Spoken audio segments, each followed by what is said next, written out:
O último dia 14 de março entrou para a história. Por maioria de votos, os ministros do Supremo Tribunal Federal puseram fim à conhecida PEC do calote dos precatórios. Veja agora uma reportagem especial sobre esse fato memorável e relembre como foi a luta da OAB para obter essa importante vitória, tanto para a advocacia quanto para a cidadania.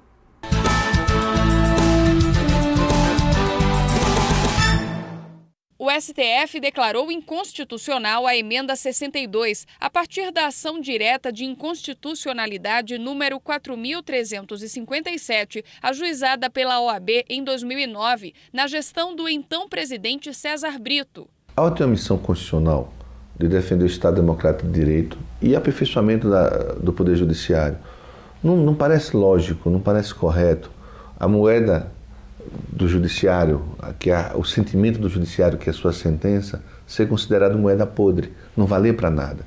Você leva anos e anos lutando contra o Estado para fazer valer o seu direito e de repente esse direito nada serve. Tem que se esperar 10, 15, 20 anos, no Espírito Santo mais de 100 anos para receber um débito, como se a imortalidade do Espírito Santo atingisse a todos. E resolvemos então fazer valer o que a justiça exigia de nós, que as decisões judiciais sejam efetivamente cumpridas.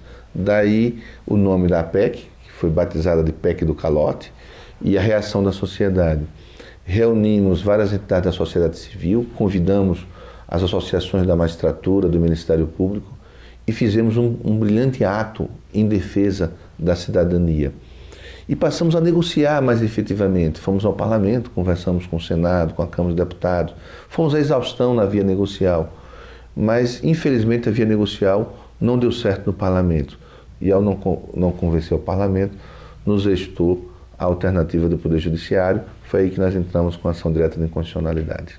O julgamento começou em 2011. O presidente da época, Alfir Cavalcante, fez a sustentação oral no plenário. O atual secretário-geral da Ordem, Cláudio Pereira de Souza Neto, também se manifestou. O ministro relator Aires Brito votou pela derrubada da emenda, mas a sessão foi suspensa após pedido de vista do ministro Luiz Fux. Quase um ano e meio depois, o julgamento foi retomado. A Ordem dos Advogados do Brasil obteve uma vitória em nome da cidadania brasileira com o julgamento pela inconstitucionalidade da emenda do calote dos precatórios.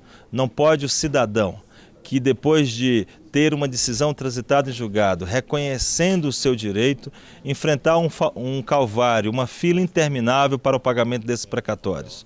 Depois do calote dos 5 anos, do calote dos 8 anos, veio o calote dos 15 anos. E o Supremo Tribunal Federal afirmou que não pode haver novos calotes em nosso Brasil, que o calote ele é inconstitucional. E, portanto, esta já é uma vitória que a sociedade brasileira obteve, porque o poder público deve respeitar decisões judiciais e deve pagar o que deve e, portanto, esta fila interminável do precatório não pode ser mais uma realidade em nosso país. Anos antes da emenda 62, centenas de brasileiros e entidades da sociedade civil procuraram a ordem em busca de uma solução.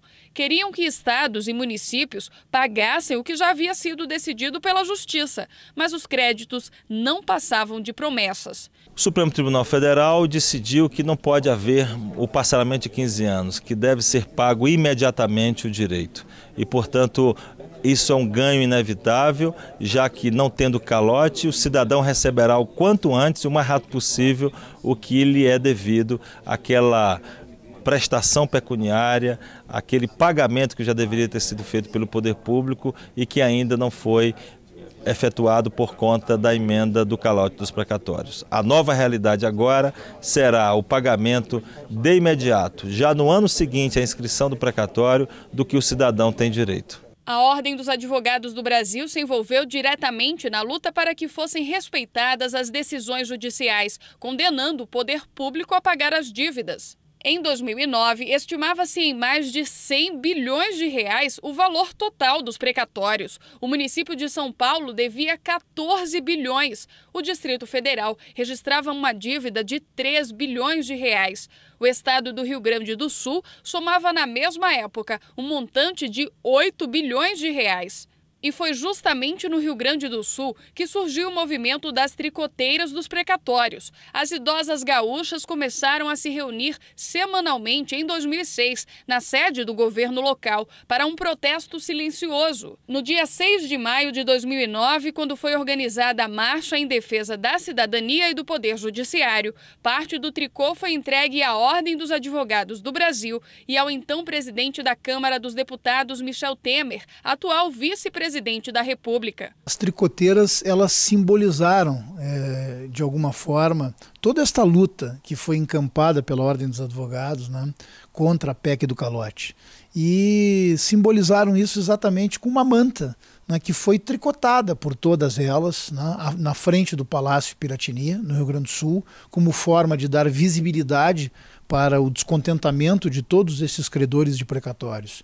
A partir disto, a Ordem dos Advogados no Estado do Rio Grande do Sul e o Conselho Federal da OAB encamparam esta defesa e esta ideia do ajuizamento depois da ação direta de inconstitucionalidade. E por isso se fala tanto, né, nesse momento principalmente agora, quando nós estamos efetivamente comemorando uma vitória extraordinária da cidadania, que é exatamente a declaração de inconstitucionalidade da Emenda Constitucional 62, se fala e se lembra muito das tricoteiras, disso tudo que aconteceu no Estado do Rio Grande do Sul. Eu lembro de uma forma muito emblemática o que aconteceu inclusive num voo, num acidente da TAM, onde nós tivemos inúmeras dessas tricoteiras, e inclusive no nosso caso o presidente da comissão de precatórios do Estado do Rio Grande do Sul à época, que faleceu nessa tragédia, nesse acidente.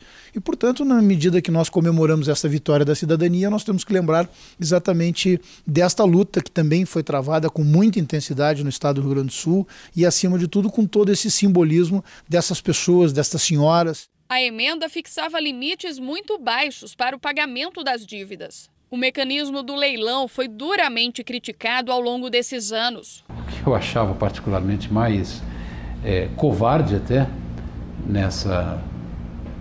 a partir dessa emenda era o fato de submeter as pessoas a um leilão, né, em que ganhava não quem levava mais, e sim quem levava menos.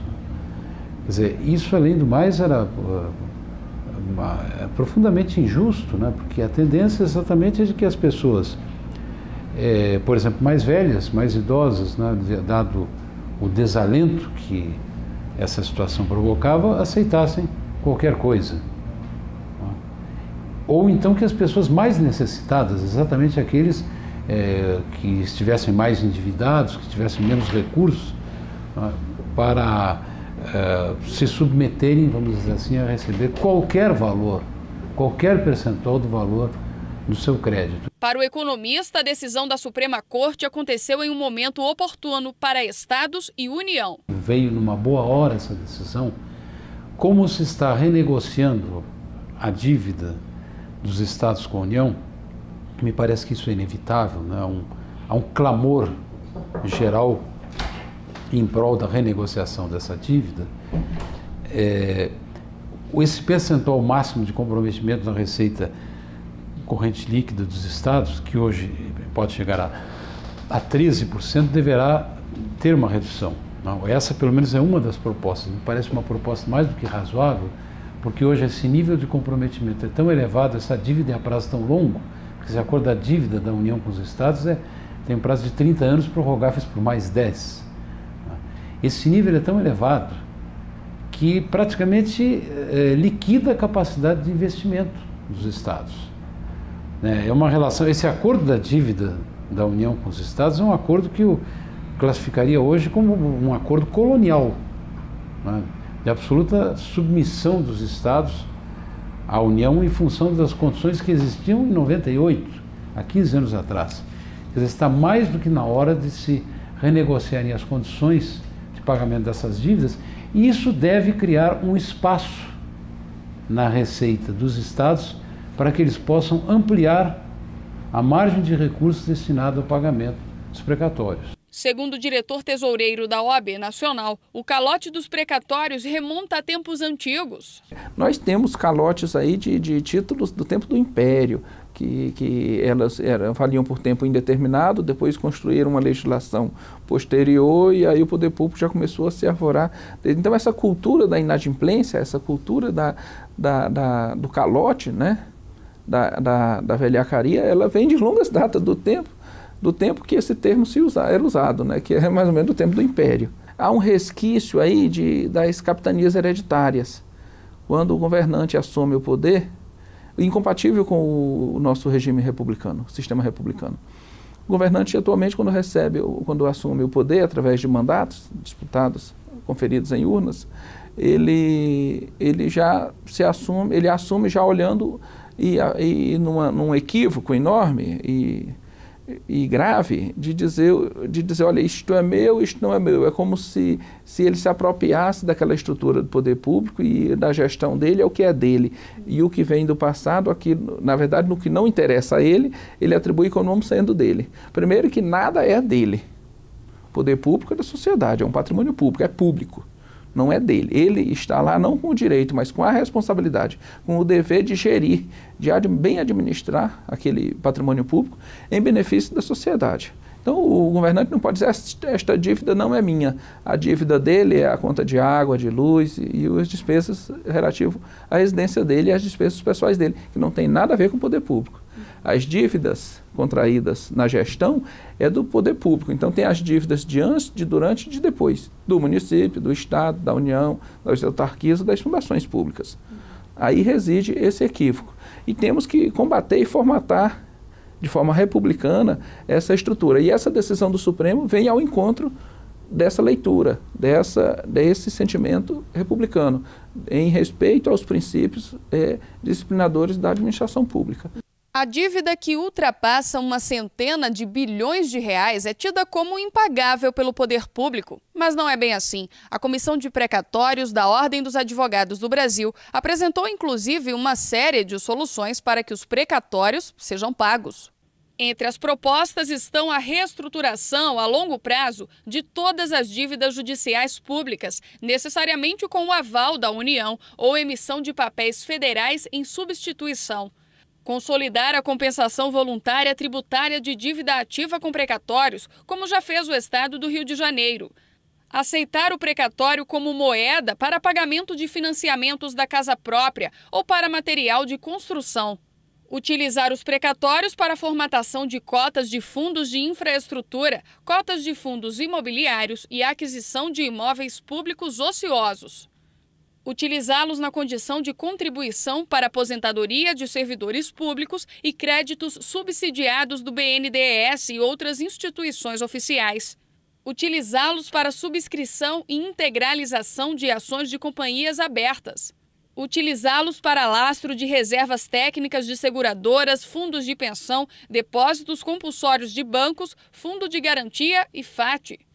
Utilizá-los para pagamento de ações de empresas estatais, permanecendo o controle estatal. A Ordem tem propostas concretas de quitação dessas dívidas anunciadas por comissão constituída, com as várias frentes que poderiam ser quitadas, poderiam ser compensadas, poderiam ser adequadas para uma quitação tranquila e uma atitude responsável em face da Constituição Federal. Deve-se cumprir, deve-se formatar um calendário aí de escalonamento de anualmente o poder público pagar essas dívidas, se procurar alternativas para aqueles credores que aceitarem, que o credor ele tem a faculdade de aceitar propostas diferenciadas e não ser imposto a ele propostas diferenciadas. É possível estabelecer um cronograma, cumprir esse cronograma, demonstrar a disposição de dar cumprimento a esse cronograma. Evidentemente, que a pessoa não precisa esperar 15 anos e que não tenha que leiloar, que vender a troco de banana os seus precatórios.